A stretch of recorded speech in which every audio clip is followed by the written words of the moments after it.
Hello, karting fans. This is David Cole with ekartingnews.com, and we're here with our Hot Seat. This is a new podcast that we're doing now for the EKN Radio Network. Something we've done in the past, but haven't started it up in a long time, so we're starting it up this year. I'm going to be the guy leading this. When the different events I go to without Mr. Rob Howden, I'll be able to sit down with somebody within the industry, somebody that's a racer, a former racer, just whoever we can kind of wrangle in Friday evening after practices are done. Today we're going to start with the new WK president, Mr. Kevin Williams. Kevin, thank you for joining me. Great to have you. Thanks. Good to be back on eKarting News. So, Kevin, first off, just kind of give us a little idea about who you are, where your karting background is at. Talk about kind of your long-term involvement in the sport. Yeah, thanks, David. A lot of people in racing today don't know that I've been involved for so long. Like many other karters, my dad got me into karting some 40 years ago, and it's been a family effort, and just pretty much like every karting family. And my brother's very well involved in karting, and I started as a driver racing sprint karts, and went into road racing and sprint at the same time. And then life happens. You go to college and do a few things, and went into the hotel business for many years, and as a hotel manager, I actually promoted some races in the parking lot of some of the hotels I've worked at. And then when my kids got older, they started racing, and I started becoming an official, and with Stars of Karting, which was years ago, and I've been with WK for 20 years, and it's been the karting family is something that I never want to give up, and so just like any other motorsports family, and been real happy to be in the sport. Now you mentioned that you've been with WK for about 20 years now, which is kind of a long. I didn't realize it was that long. But for those who haven't seen you here at the Manufacturers Cup Series, kind of tell us what your role has been kind of during those 2 decades. Yeah, sure. So I actually started as in a race director role, and then at a regional level and out west, and I grew up in Southern California, and then I've been living in Las Vegas since '84. So I've been doing a lot of the WK races out there, a lot of them at the famed Las Vegas kart track that's no longer there, and did some traveling series, but mainly stayed out west, and then I became race director with Manufacturers Cup, and then grew into a little more international role where I help drivers with their approvals and their licensing, so they don't have any problems when they go over to Europe, and then started also approving our visiting friends from other countries to come here, and then expanded my role at WK on the executive committee to help the organization drive the business end of it, and so really just progressed through WK, and WK as an organization has always helped the entire sport of karting, not just WK, and so I've been happy to be a part of all of that. You've been in a lot of the international meetings, CIK meetings, so you kind of have an idea of what's been going on over there for the past few years. How would you consider karting right now over there compared to here? I mean, it's almost kind of like 2 different worlds, wouldn't you say? Yeah, actually, it has been, but a lot of it is also the same. The WK actually hosted a world championship in, I believe it was 1983 in Jacksonville. We I think even sooner, a couple of the KZ or ICC back at that time, I believe were in Charlotte too. We did, and we had a North American championship in Charlotte, and then the international racing has been kind of new to the United States somewhat. Where we've only really had a couple of drivers participate over there until recently in the last 10 years, and we're really starting to see a resurgence there. But that's with a lot of programs that we blend well with the CIK, like the CIK Academy, where we've been that is generally is for one driver from every country, and we've been very fortunate to be able to send 2, and that's only because other countries don't fill their spot, so we request a second spot, and so we've been able to send 2 drivers the last 3 years. The racing over there is extremely competitive, and it is here too. But they get so many entries, and that's mainly because there's really only a couple of classes. So if you race over there, you fall into one of the 3 or 4 categories, and that's about it.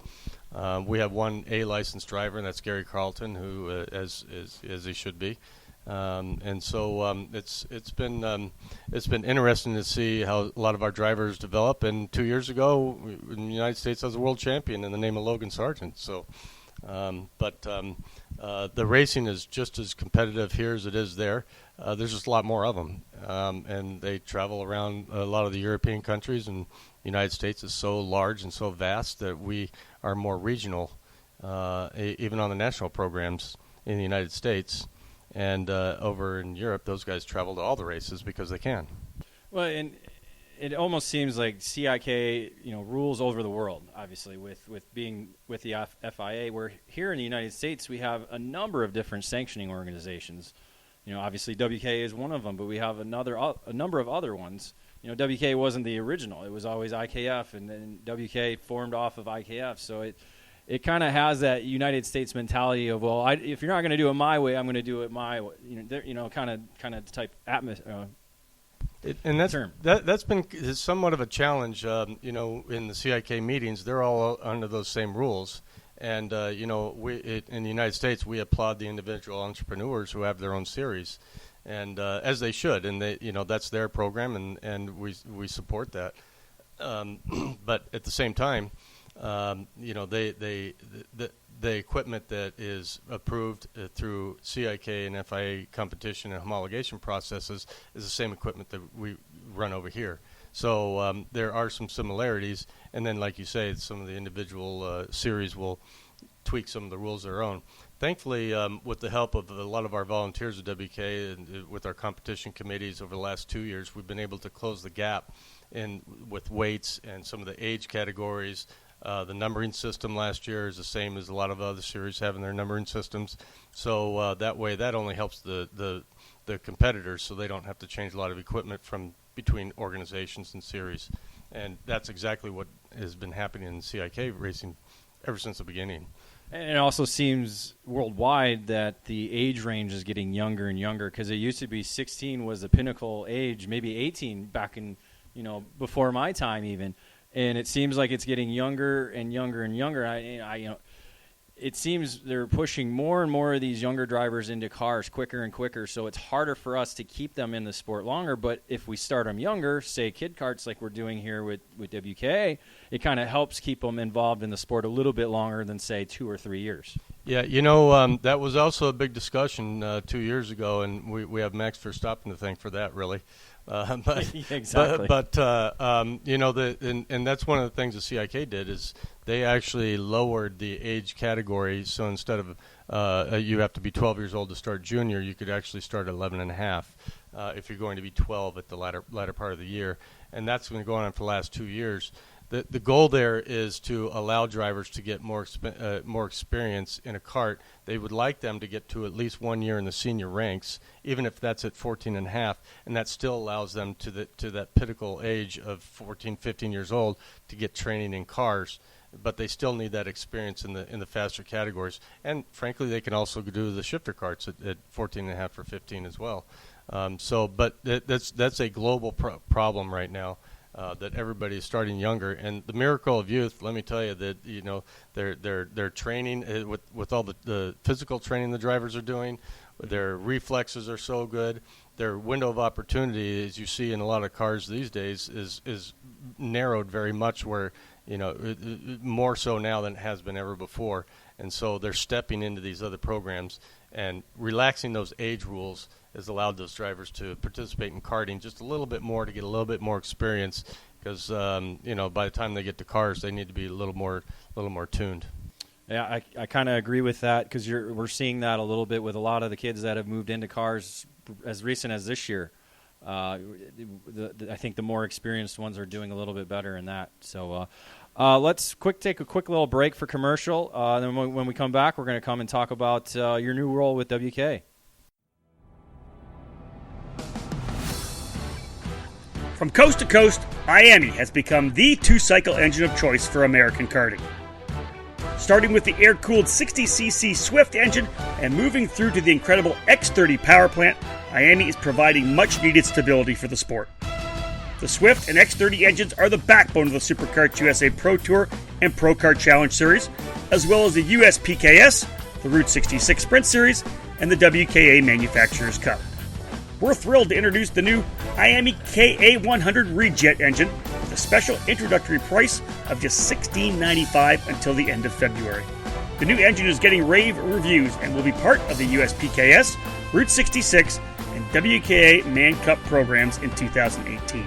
Watch for more regions of the country to get on board with this new formula. We have 2 distribution centers in the U.S. to serve you well. IAME East in Mooresville, North Carolina, and IAME West in Temecula, California. The momentum is continuing to build, so it's time to make an investment in stabilizing your engine program. For more information on IAME, head to the website for your region, IAMEUSAEast.com or IAMEUSAWest.com. If you want to drive the best, drive a CRG. Our countless race wins and championships prove this fact, including taking the KZ Finals at the SCUSA Super Nationals and the CIK World Championships in both 2016 and 2017. Our material is second to none. After years of independent American importers, CRG is now managed directly by the factory and run out of our state-of-the-art headquarters in Texas. CRG Nord-Am is the American arm of the CRG factory in Italy, and we're serious about success. We stock a wide variety of parts in all of our chassis, from the CRG Hero for the mini categories, to the Heron for tag race, the Road Rebel for gearbox competition, and the new FS4, which has been designed specifically for American 4-cycle Briggs racing. If you're ready to step up to the national level, do it with a factory race team that competes across the USA. CRG Nord-Am is a full factory effort with the best personnel and the finest equipment. We're serious about winning, and you should be too. With over 35 years of manufacturing experience, Precision Karting Technologies is the leader in American-made components. We produce high-quality products, led by our full line of chromoly and mild steel axles. Metric or imperial, standard or custom, we have what you need. Collars, keys, bearings, we're the source for axle components in the USA. We're not just axles either. At PKT, we can manufacture motor mounts, hubs, brake rotors, and even GoPro mounts. We're also the choice for axle and chassis straightening. We've designed a dedicated table for the sole purpose of straightening and laser aligning your chassis. If needed, we have the capability to cut, replace, and weld portions of your chassis as well. Big crash bent your frame? Send it to us. Broke a spindle yoke off in a wreck? We can replace it. You don't need to toss that expensive frame in the trash bin. We can fix it. We can repair and straighten chassis, and we CNC machine the finest karting products in the country. With over 70 dealers throughout the US and Canada, it's easy to choose PKT. Family owned and operated, proudly made in the USA.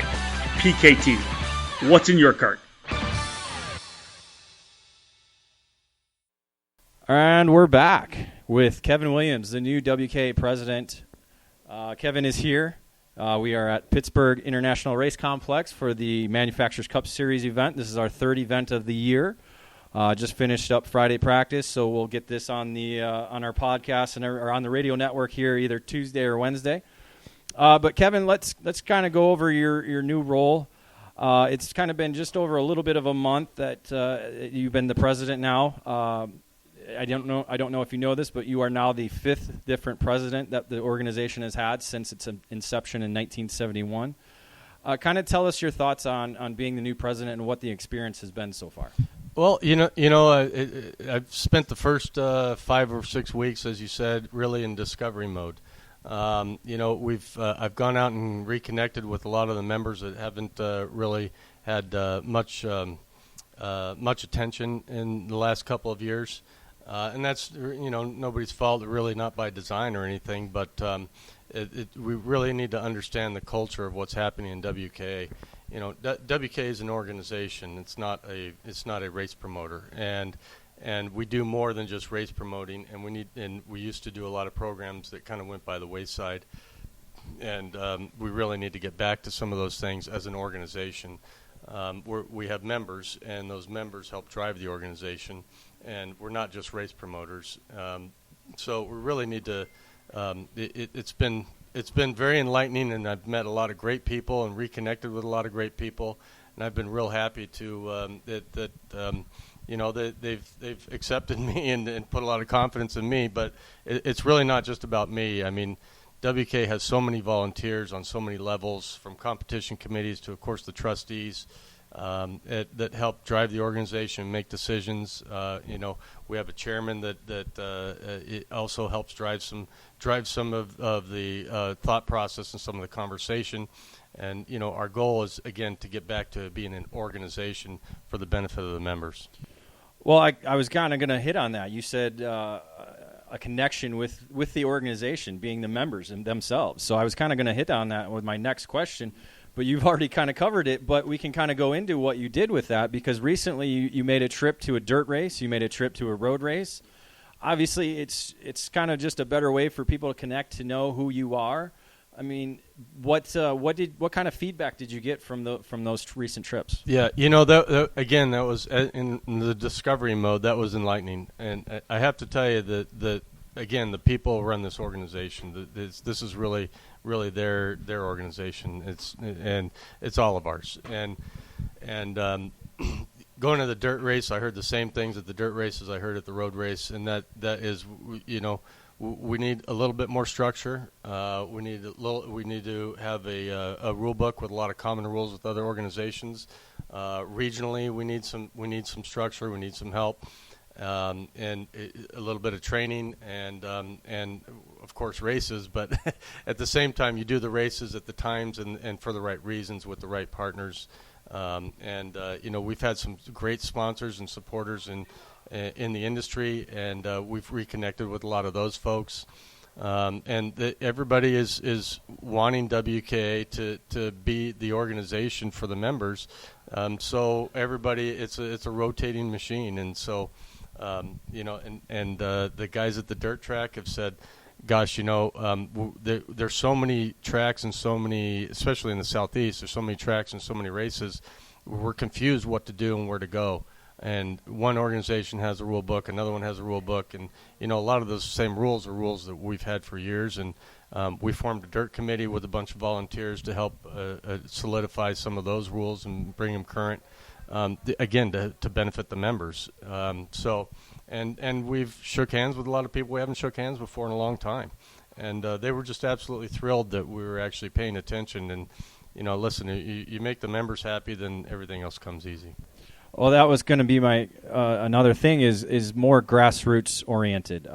Full disclosure, I am a WKA trustee. I have been for about 2.5 years, and when I came into it, that was kind of my goal, because as you talked about earlier, we're an organization. We're not a race promotion. I mean, yes, we do put on races, but we put on races for the members and for the organization itself. It's not to make money, although the organization does make money here and there, but it doesn't pay all the bills. It's the organization is a company. It's something that is running, and one of the things that I've noticed over the 2.5 years is that we're kind of losing that grip with grassroots racing. It's reaching out to just the regular tracks and the clubs that want the attention. Obviously, past administrations have had their different ways of doing it. The more recent one that I'm more familiar with is Randy Kugler. I mean, he was very vocal and very in your face about knowing what's going on in the world of karting. And as you kind of mentioned before, the United States is a big country. It's hard to kind of keep your finger on the pulse within the sport all across this country. Yeah, and that's true. And I've had a lot of conversations with Randy, and he says he's always told me we have a place for everybody in WK. Last few years, we really haven't. And, I mean, we have one dirt race a year. And that does not serve the dirt members who want some structure and some leadership and some organization.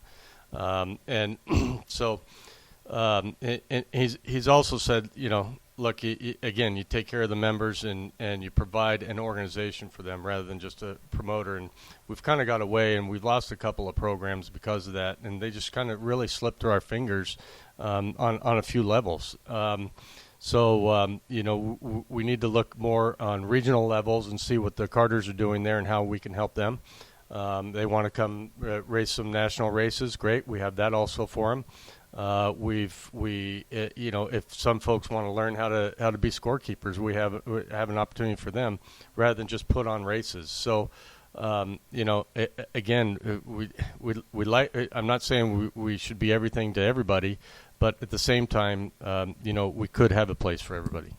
Well, and kind of to go with that, everybody thinks WK is strictly Man Cup, and then we have a little bit of this and a little bit of that. But during your trip, you went to road race, Atlanta Motorsports Park, which is a phenomenal facility. I hope to go there next year. Road racing has kind of been there.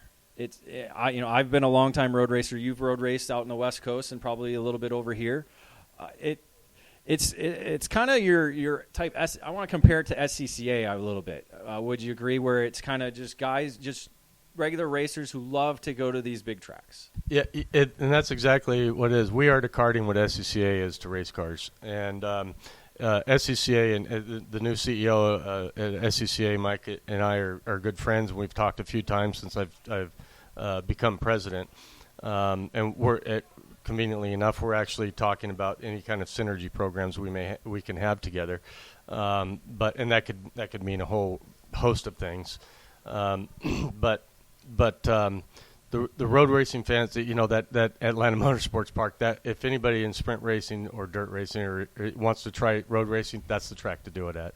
It's a big sprint track, but the road racers, I'd like to say they're a family of road racers, and it is. It's a big, huge family. It spans from Florida all the way up to Maine and Michigan, all the way out to California and the Pacific Northwest. That's right. And it's unfortunate that because of the tracks they run on, they don't have a lot of time to go and practice on a Thursday night somewhere where we can do it at our local track. So we've actually we actually have a couple of partners helping our road race programs, and a couple of clubs that we conglomerate with, and we're actually talking to a couple more to see if there's some opportunity beyond just the stretch of the 5 or 6 races that we do every year. But that's the same. We're having the same conversations with folks in the dirt community, and we've looked at actually a couple paved oval tracks to get back into that. Yeah, that was one of my points, was the Speedway pavement program. It seemed to be really big for WK, and we've lost not only a lot of tracks but a lot of members through that program. It was kind of a niche, but it was a big niche, had a lot of publicity. I think even a movie was made on Speedway pavement. So I don't know, because I'm out of that.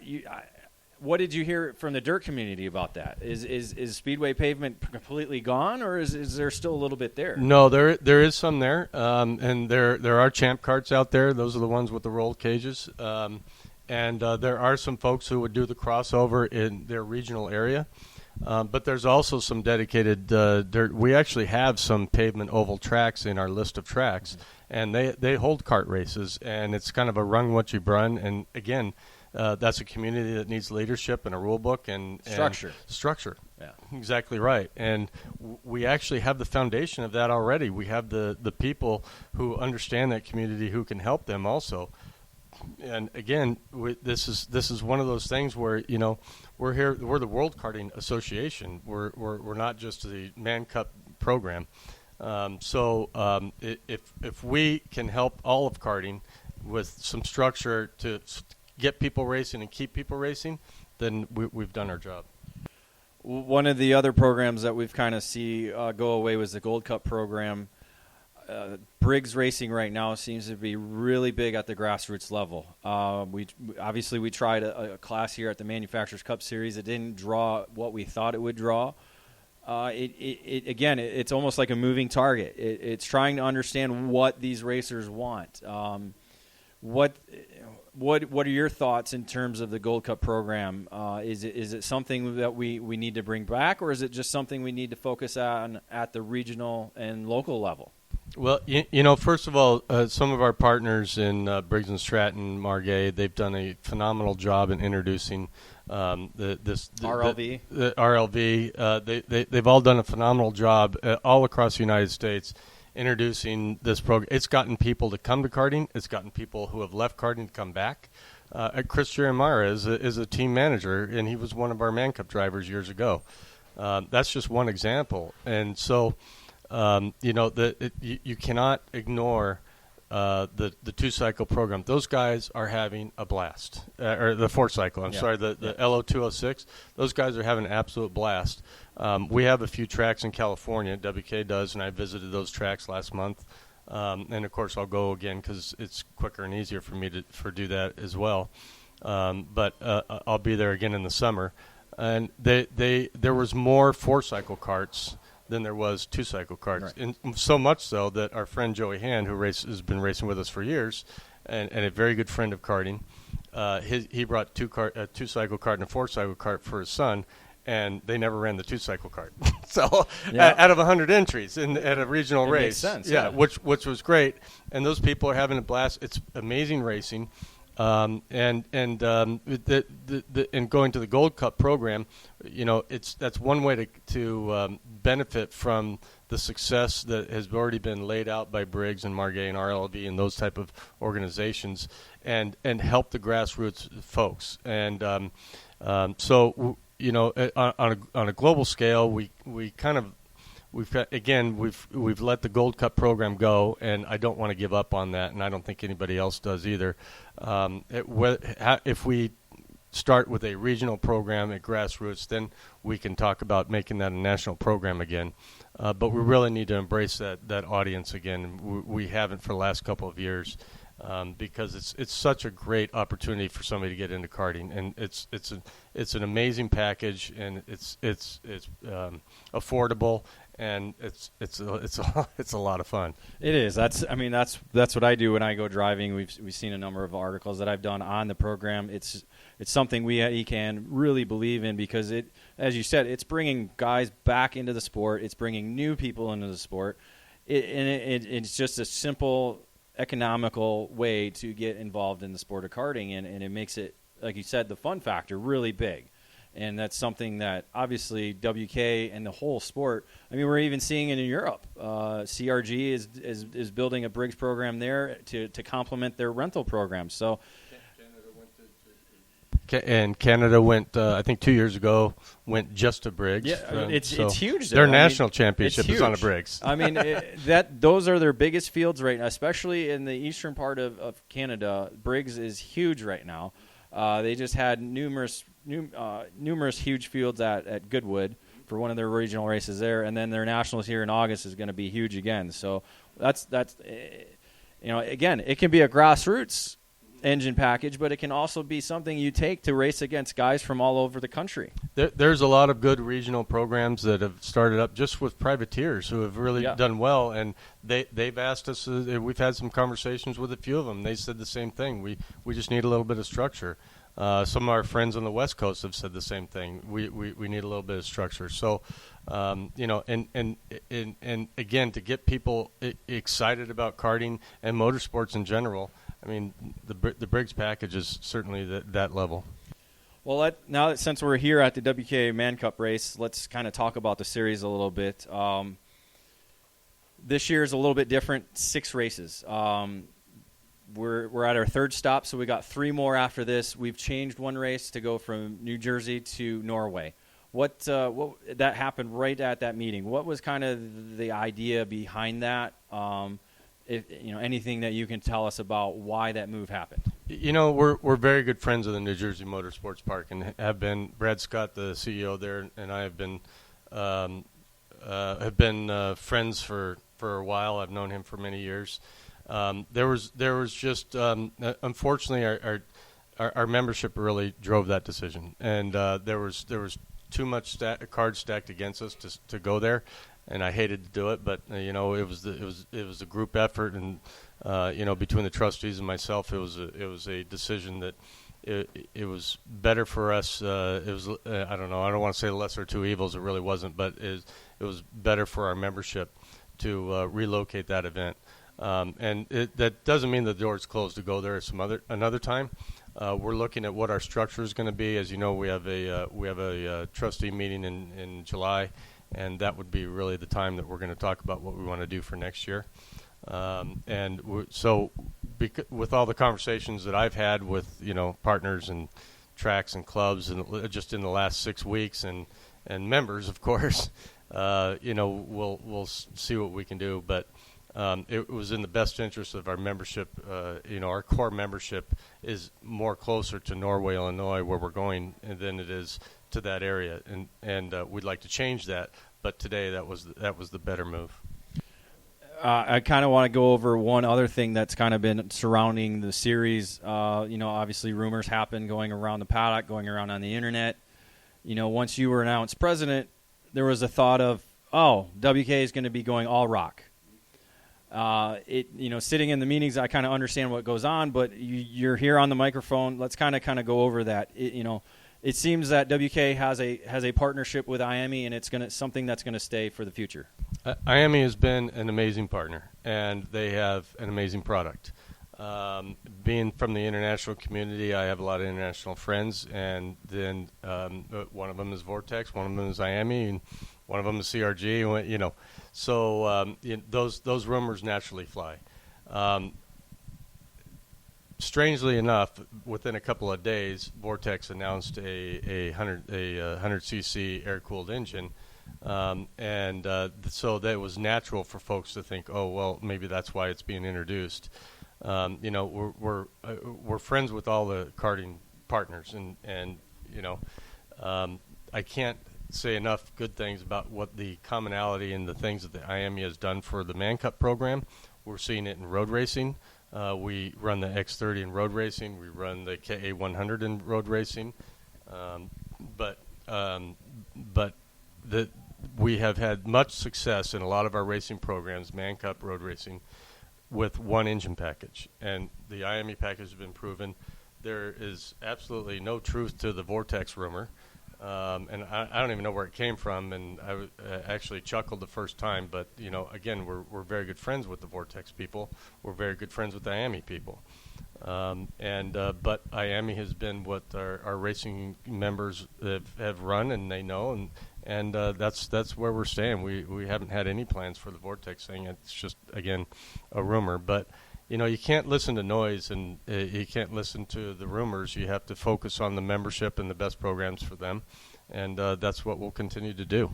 Well, I think as you kind of mentioned earlier, we're not in the business of race promoting. We're an organization. We're a sanctioning body. I think, would you say that there's probably room to work with Vortex in a different aspect, would you say? Maybe not maybe involved in the Manufacturers Cup Series itself, but whether it be, as you said, road racing, maybe introducing some engines into road racing, or working with Rock Cup USA in some terms of sanctioning that event type deal. Yeah, and I'll take the tire example. The Bridgestone is our tire sponsor for Man Cup. Yet in road racing, Vega is our tire sponsor for for road racing. Last year, Vega was the dirt tire. The year before that was Maxxis. Before that was Maxxis. 6 years ago, we had Dunlop on the Shifter Juniors. So, or 7 years or something like that. So, it's the same type of thing. And you're absolutely right. There's always a possibility with working with any partner. Vortex is certainly on that list. We just, as of today, we just haven't had any conversations with them. Other than we're friends with Rock Cup. They're on our national calendar. Excuse me, and we don't. The only thing we've talked with them about is, let's make sure we're not on each other's dates next year, and that's really about it. We've talked about some industry things, like a couple of track issues and things like that. But that's really about it. But I don't ever want to turn anybody down from a conversation. That's not what the organization does. Well, let's take a quick little break, one more, and then we'll get into a couple more questions, and then we'll wrap this thing up. This is The Hot Seat with WK President Kevin Williams. Are you ready to get the 2018 season started? If you're like us, we're ready to get out of the snow and back to the track. Franklin Motorsports is a leader in the karting industry. With over 50 years of combined karting experience, we can provide you with everything you need to go racing. With a large online product selection, select track support events, and a wide variety of shop services, Franklin Motorsports is your complete karting source. We specialize in IAME engines, tilt seats, and of course, our championship-winning Merlin chassis.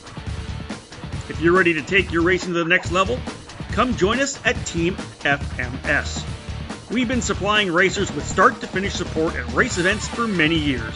From providing a helping hand at a weekday test outing or a club event, to full arrive and drive packages at the highest level of karting competition. For 2018, we'll be attending the SCUSA Winter Series and Pro Tour, the United States Pro Kart Series, and the Route 66 Karting Series. For all things karting, visit franklinkart.com. The 2018 season is just around the corner, and Trinity Karting Group is fired up and ready to take up the challenge. We're a full-service racing operation based at the Motorsports Country Club of Cincinnati, which gives us access to our custom-designed driver training facility. We utilize Tony Kart, OTK, and IAME products, and we're your source for Avinco tires in the Midwest. For 2018, we have Arrive and Drive race programs available for the SuperKarts USA Winter Series and the Pro Tour, the WK Manufacturers Cup, and of course, the KRA Series at Newcastle Motorsports Park. If you have your own equipment, we can provide the trackside support you need to take your program to the next level. If you're interested in running with a professional team with full support, coaching, and hospitality, give us a call. Trinity Karting Group has a long history in the sport, a winning pedigree, and we're dedicated to driver development. We pride ourselves on our professional approach and our positive attitude. Driver development is a big part of our program, and if your desire is to graduate into Formula Car racing, we are the official karting feeder operation for Team Pelfrey, the championship-winning junior Formula squad on the Mazda Road to Indy. If IndyCar is your ultimate goal, we can help pave the way. Let us build a custom race program for you. If you're new to the sport or a seasoned pro, we can take care of your kart racing desires. Give us a call at 513-421-4463 or check us out online at trinitykartinggroup.com.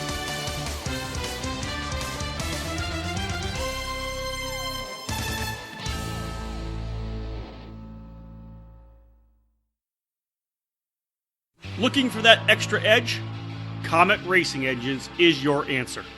The engine service program from Comet Kart Sales has been winning from coast to coast at all levels and different forms of the sport. Lead engine builders Mark Harrison and Gary Lawson have decades of karting experience, providing racers the power to reach the top step of the podium. Comet Racing Engines continually perform track and dyno tests to provide their customers with the cutting edge in engine performance. Comet specializes in Yamaha KT100, IAME Swift, IAME X30, IAME Leopard, and Rock engines. Trackside and customer support are the cornerstones of the Comet Racing Engines business, ensuring each and every customer receives personal attention and the help they need to achieve the best results. Engine rentals are available at all the events that Comet attends in 2018, including WKA, SCUSA, USPKS, and the Route 66 Sprint Series. Contact the Comet team today at cometkartsales.com or by calling 317-462-3413. If you're looking to step up your engine program, send it to Comet Racing Engines. And we're back with the hot seat sitting down here at the Pittsburgh International Race Complex. We're watching a couple of rental karters go out on the racetrack here for the WK Manufacturers Cup Series. I'm sitting here with Kevin Williams as we record this, getting this ready for the EKN Radio Network and our podcast channel. Just a couple of questions then to kind of wrap this up, looking at the organization as a whole. Going in now as president, you kind of probably hit on a couple of these topics already, but what are three things you'd like to see improved with the organization right away? Well, first of all, the rule book should go out quicker, but go out faster, earlier, and not faster, earlier. One of the very first things that I did is I asked the competition committees to follow adhere to a strict timeline, because the process, a lot of people don't know, but the way WK rules are written and installed is the information comes from the members, comes from the member tracks, the member drivers, the member non-drivers, and then they're introduced to the competition committees at all the levels, and those competition committees will either tweak it or say yes or no or whatever, and then they go to the trustees, which is voted on and goes into the rules. So it's a grassroots effort to the regulations, and the book is written in such a way where the first section is just about general rules, and then it breaks into every section from there. So that's the first thing I'd like to see. The second thing I'd like to see is I've already touched on it, is we need to become more of an organization, and there could be a lot of points to that. Go back to educating and certifying tech officials. I've talked to the FIA about driving schools for our tracks. That could be a benefit for the tracks, helping the track programs with their benefits, in introducing our partners, our industry partners to those tracks they may not have access to now. And those are the kind of things an organization does. And another one is allowing the tracks to provide us information. We don't have a track that's helping us on any of our advisor boards. We have people who participate at tracks, and they may be on the board at that track, but the track itself, we don't have. Why don't we bring one of them in to help us? At a trustee meeting or something like that, to kind of better understand exactly what's going on at the grassroots level. Right. I mean, exactly right. As you said, we have industry members, we have racers. But we don't actually have, say, track owners or club presidents that are coming back and telling us, hey, we're seeing this is working bad, or hey, we're seeing this is working good. And we can take this example from the CIK. Our new president of CIK is Felipe Massa, and he is donating his time specifically to help the sport. But we also brought in a driver representative in the name of Danilo Rossi, who was 3-time world champion. And then we also have an industry advisor. It changes frequently. Currently, it's Mr. Rabazzi from OTK. So they've done it. Why aren't we getting these people involved? We reach out to our industry partners to get input and their advice and those kind of things. But they should really help us with some of the committees, and that would really help get back to that grassroots and those type of things. Well, that kind of goes into my next and last question. The structure of WK is based on volunteers. It really is, aside from the office staff, contract workers. I'm a volunteer. You're a volunteer. Well, and I was going to say that. I said you're a volunteer. The board of trustees are volunteers.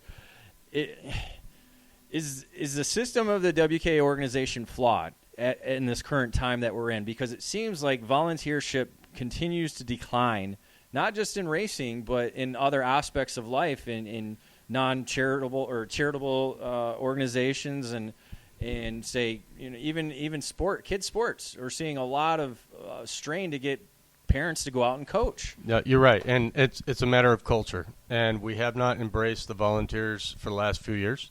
And we really need to.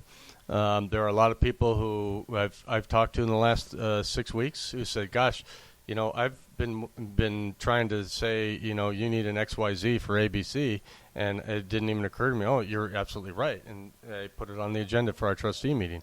And there's a lot of those folks like that, and we encourage the communication. The WK increased its communication this year to the members with increased social media. We do more frequent pit board announcements, which is an email campaign. We encourage people to call. And when I took this gig, the very first thing I did was write a letter to the members saying, we want to hear from you as well. And I got to say, it's been very enlightening what people have to say.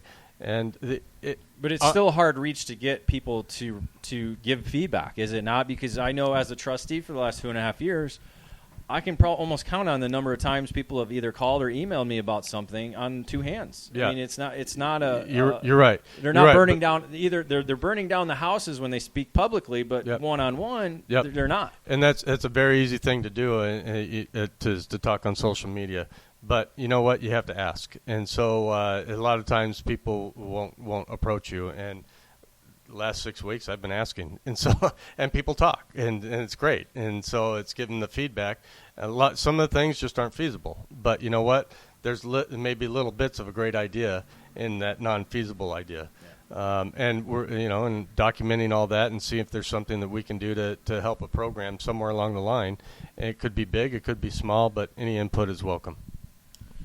Well, again, I think to kind of cap this interview off, I think grassroots and structure are kind of two key words that you're kind of looking at moving into the future.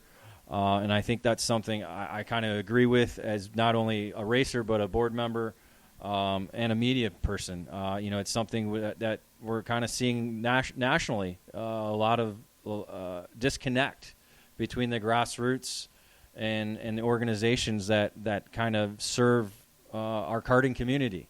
I guess I'll leave you with a couple more minutes of if you have any final words for say WK members or even those who aren't WK members but part of our karting community. And I do hear from a lot of people who aren't WK members, and I don't try and encourage them to be WK members because they're not calling me for that. But if we can provide, karting provides a lot of things. I wouldn't be as close to my family if it wasn't for karting. And I've always said that. I always will say that. And I think that holds true for a lot of other people. We recently wrote a Start Karting page on the WK website that had nothing to do with the technicalities of karting. It explains things like, even if your little driver now doesn't become a race car driver, I bet you there'll be a safer driver on the road. And some of the folks that are tuners and mechanics, they may get a better job because they understand the mechanics of G-force and high speed and how to tune the kart and how to set toe in and toe out and those kind of things. So karting can be a learning experience, and WK is really here for all karting. Yes, we like members. We want them to members give input. Members get a rule book where others don't. Those kind of things. But members participate in WK programs, and sometimes non-members do. But really, WK wants to help all of karting. That's been my mantra since I got into karting. Is I want to get people in karting and keep them in karting. Get people in motorsports, keep them in motorsports.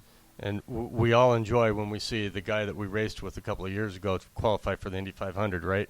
That's right. Or do a couple laps of the Daytona 500, and it's because of the knowledge they learned and the life skills that they learned from karting.